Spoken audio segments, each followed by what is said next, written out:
இந்திய அளவுல முதலீட்டாளர்கள் எங்க முதல்ல வர்றது தமிழ்நாட்டுக்குள்ளதான் மாண்புமிகு திராவிட நாயகன் அவர்கள் அந்த கதவை தான் தட்டுகிறார். அதற்கு காரணம் இங்கதான் எல்லா விதமான இன்ஃப்ராஸ்ட்ரக்சரும் இருக்கு, எல்லா விதமான பாலிசி இன்புட்ஸ் இருக்கு. அது எல்லாத்தையும் தாண்டி கவர்மெண்டோட ஃபுல் சப்போர்ட் இருக்கு. எங்க சென்றாலும் ஒரு இந்த பேஸ் ஆஃப் கவர்னன்ஸ் இருக்குல்ல, இது கூட பாருங்க 9 மாசத்துல கிரவுண்ட் பிரேக்கிங்ல ஜிம் 2024 போட்ட கையெழுத்து இன்னைக்கு திறந்து இன்னைக்கு வேலை வாய்ப்பு எல்லாம் கொடுத்து முடிச்சாச்சு, வேலையே முடிச்சு. இது எத்தனை மாநிலங்களை பார்க்க முடியும்? அதனாலதான் சொல்றேன், திருப்பி சொல்றேன், இந்த மாதிரி யாரையோ சொல்றதெல்லாம் நம்பிட்டு உட்காராதீங்க. இன்னொன்னு, எதிரணியில இருக்கிற சில தலைவர்கள் இப்படி பொய் செய்திகளை பரப்புவது ஒரு ரொம்ப கீழ்த்தரமான வேலை அப்படின்னு நினைக்கிறேன் நான். அவர்கள் எப்ப வேணா என்ன போன் பண்ணி கேட்கலாம், எப்ப வேணா எனக்கு போன் பண்ணி இந்த மாதிரி ஏதாவது ஆகுதான்னு தயவுசெய்து செக் பண்ணிக்கோங்க எங்ககிட்ட. அந்த மாதிரி வர ஒரு முக்கியமான முதலீடுகளை இந்தியாவில வர முதலீடுகள் எல்லாம் தமிழ்நாட்டுக்கு வரணும்னு இல்லை.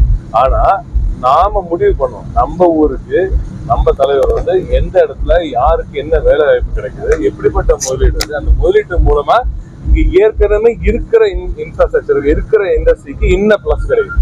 இப்ப ஆலிசன் எடுத்துக்கோங்க, ஆலிசன் ஏற்கனவே இங்க இருக்காங்க, இவங்களோட லோக்கலைசேஷன் எவ்வளவுன்னு பாருங்க. இவங்க எவ்வளவு அவங்க இங்க வெளிநாட்டுல வரல ஒரு $2000 கொடுத்து ஒரு பார்ட் வெளில வாங்குறாங்க, இன்னைக்கு லோக்கலைஸ் பண்ணிட்டு $200 வாங்குறாங்க. 10 மடங்கு கம்மியா லோக்கலைஸ் ஆயிருக்கு.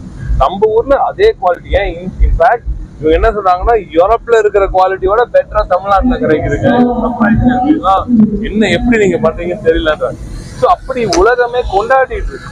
உலகமே தமிழ்நாட்டோட இந்த வளர்ச்சியை, தமிழ்நாட்டோட தொழில் திறனை, தமிழ்நாட்டோட மக்களோட திறனை, தமிழ்நாட்டோட டேலண்ட எது திராவிட மாடல் அரசாங்கங்கள் இப்போ ஏறத்தாழ் 100 ஆண்டுகளாக வளர்த்து எடுத்திருக்கும் இந்த தமிழ்நாட்டோட டேலண்ட உலகமே கொண்டாடிட்டு இருக்கு.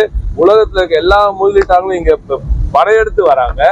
இங்க இருந்து இந்த மாதிரி நேரத்துல உங்களால எதுவும் இந்த நாட்டுக்கு பிரயோஜனமா இல்லாட்டியும் தயவு செய்து இந்த மாதிரி பொய் செய்திகளை பரப்பாதீங்கன்றது என்னோட தாழ்மையான கோரிக்கை. இதை தயவு செஞ்சு எப்ப வேணா யாராக இருந்தாலும், எதிரணியில் இருக்கும் யாராக இருந்தாலும் எனக்கு போன் பண்ணி டைரக்டா கேளுங்க, இல்லை எனக்கு நீங்க சொல்லுங்க, நானே உங்களுக்கு எக்ஸ்பிளைன் பண்றேன். இந்த மாதிரி செய்திகளை பரப்பி வர முதலீடுகளை வேற எங்கேயா திசை திருப்பு வேலையை யாரும் செய்யக்கூடாது. எங்களுக்கெல்லாம் இப்ப என்ன சந்தேகம் வச்சா தொடர்ந்து இப்படியே பேசிட்டு இருக்காங்களா, இப்ப இவங்களுக்கெல்லாம் வைத்தறிச்சலாம்னு ஃபர்ஸ்ட் யோசிச்சோம். இப்ப யோசிக்கும் போது பார்த்தா இதெல்லாம் எதுக்கு இப்படி பண்ணாங்க யோசிச்சா, அப்ப ஒருவேளை வேற யாரோடைய கூட்டணியில இருக்காங்களோ, இது தமிழ்நாட்டுல வர முதலீடுகளை வேற ஏதாவது மாநிலத்துக்கு ஒரு சில பேர் செய்யறாங்களே, அவங்களோட கூட்டணியில இருக்கிறனால ஒருவேளை அந்த மாநிலங்களுக்கு கொண்டு போகணும்னு ஆசைப்படுறாங்களோன்ற அளவுக்கு யோசிக்கிறேன். இப்படி இருந்தா தயவு செஞ்சு இன்றோடு அதை நிறுத்த வேண்டும். மாண்புமிகு திராவிட நாயகன் அவர்கள் ஆட்சியில் முதலீட்டாளர்களின் முதல் முகவரியாக தமிழ்நாடு திகழ்கிறது, திகழும். என்றென்றும் தமிழ்நாடு தான் நம்பர் 1 மாநிலமாக.